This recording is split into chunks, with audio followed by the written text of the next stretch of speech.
Setelah Yakub mendapat kabar bahwa ada gandum di Mesir, berkatalah ia kepada anak-anaknya, "Mengapa kamu berpandang-pandangan saja?" Lagi katanya, "Telah kudengar bahwa ada gandum di Mesir. Pergilah ke sana dan belilah gandum di sana untuk kita, supaya kita tetap hidup dan jangan mati." Lalu pergilah 10 orang saudara Yusuf untuk membeli gandum di Mesir. Tetapi Yakub tidak membiarkan Benyamin, adik Yusuf, pergi bersama-sama dengan saudara-saudaranya, sebab pikirnya, jangan-jangan ia ditimpa kecelakaan nanti. Jadi di antara orang yang datang membeli gandum, terdapatlah juga anak-anak Israel, sebab ada kelaparan di tanah Kanaan. Sementara itu, Yusuf telah menjadi mangku bumi di negeri itu. Dialah yang menjual gandum kepada seluruh rakyat negeri itu. Jadi, ketika saudara-saudara Yusuf datang, kepadanya lah mereka menghadap dan sujud dengan mukanya sampai ke tanah.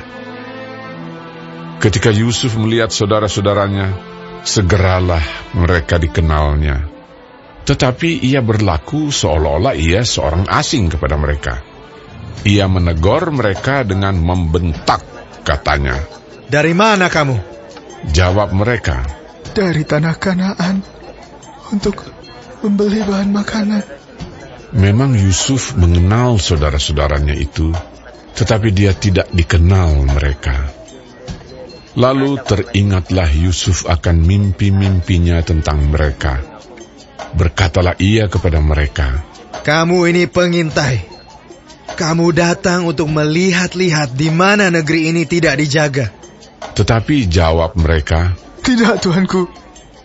Hanyalah untuk membeli bahan makanan. Hamba-hambamu ini datang." "Kami ini sekalian anak dari satu ayah. Kami ini orang jujur.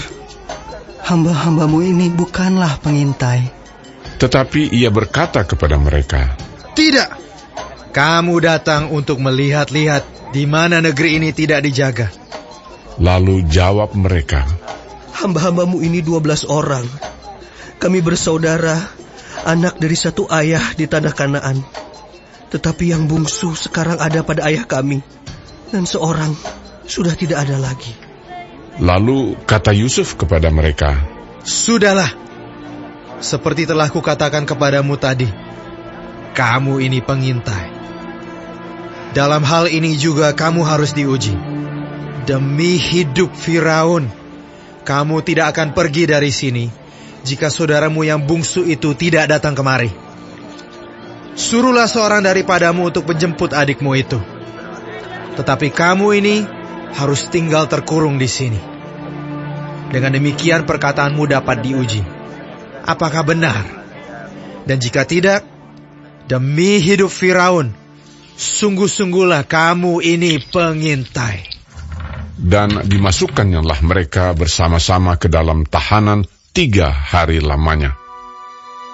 Pada hari yang ketiga berkatalah Yusuf kepada mereka, "Buatlah begini, maka kamu akan tetap hidup. Aku takut akan Allah. Jika kamu orang jujur, biarkanlah dari kamu bersaudara tinggal seorang terkurung dalam rumah tahanan. Tetapi pergilah kamu, bawalah gandum untuk meredakan lapar seisi rumahmu. Tetapi saudaramu yang bungsu itu haruslah kamu bawa kepadaku, supaya perkataanmu itu ternyata benar, dan kamu jangan mati." Demikianlah diperbuat mereka.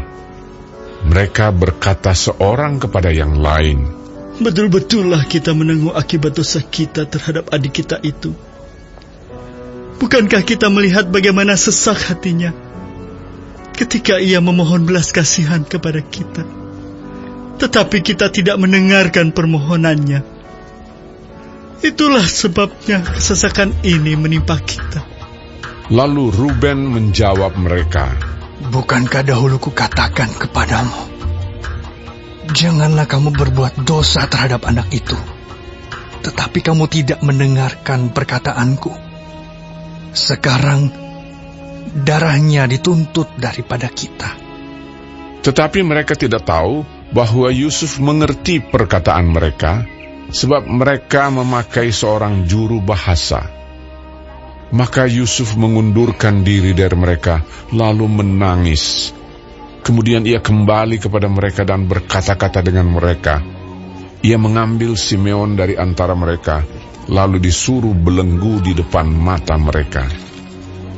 Sesudah itu Yusuf memerintahkan bahwa tempat gandum mereka akan diisi dengan gandum dan bahwa uang mereka masing-masing akan dikembalikan ke dalam karungnya, serta bekal mereka di jalan akan diberikan kepada mereka. Demikianlah dilakukan orang kepada mereka itu. Sesudah itu mereka pun memuat gandum itu ke atas keledai mereka, lalu berangkat dari situ. Ketika seorang membuka karungnya untuk memberi makan keledainya di tempat bermalam, dilihatnyalah uangnya ada di dalam mulut karungnya. Katanya kepada saudara-saudaranya, Uangku dikembalikan. Lihat, ada dalam karungku. Lalu hati mereka menjadi tawar, dan mereka berpandang-pandangan dengan gemetar, serta berkata, Apakah juga yang diperbuat Allah terhadap kita? ketika mereka sampai kepada Yakub, ayah mereka, di tanah Kanaan, mereka menceritakan segala sesuatu yang dialaminya. Katanya, Orang itu, yakni yang menjadi tuan atas negeri itu, telah menegur kami dengan membentak dan memperlakukan kami sebagai pengintai negeri itu. Tetapi kata kami kepadanya, kami orang jujur, kami bukan pengintai. Kami 12 orang bersaudara. Anak-anak ayah kami, seorang sudah tidak ada lagi, dan yang bungsu ada sekarang pada ayah kami di tanah Kanaan. Lalu kata orang itu, yakni yang menjadi tuan atas negeri itu kepada kami, dari hal ini aku akan tahu bahwa kamu orang jujur. Dari kamu bersaudara, haruslah kamu tinggalkan seorang padaku. Kemudian bawalah gandum untuk meredakan lapar seisi rumahmu dan pergilah. Lalu bawalah kepadaku saudaramu yang bungsu itu. Maka aku akan tahu bahwa kamu bukan pengintai, tetapi orang jujur. Dan aku akan mengembalikan saudaramu itu kepadamu. Dan bolehlah kamu menjalani negeri ini dengan bebas. ketika mereka mengosongkan karungnya, tampaklah ada pundi-pundi uang masing-masing dalam karungnya. Dan ketika mereka beserta ayah mereka melihat pundi-pundi uang itu, ketakutanlah mereka. Dan Yakub, ayah mereka, berkata kepadanya, "Kamu membuat aku kehilangan anak-anakku. Yusuf tidak ada lagi, dan Simeon tidak ada lagi. Sekarang Benyamin pun hendak kamu bawa juga. Aku inilah yang menanggung segala-galanya itu." Lalu berkatalah Ruben kepada ayahnya, Kedua anakku laki-laki boleh engkau bunuh, jika ia tidak kubawa kepadamu. Serahkanlah dia ke dalam tanganku, maka dia akan kubawa kembali kepadamu. tetapi jawabnya, "Anakku itu tidak akan pergi ke sana bersama-sama dengan kamu, sebab kakaknya telah mati, dan hanya dialah yang tinggal. Jika dia ditimpa kecelakaan di jalan yang akan kamu tempuh, maka tentulah kamu akan menyebabkan aku yang ubanan ini turun ke dunia orang mati karena duka cita."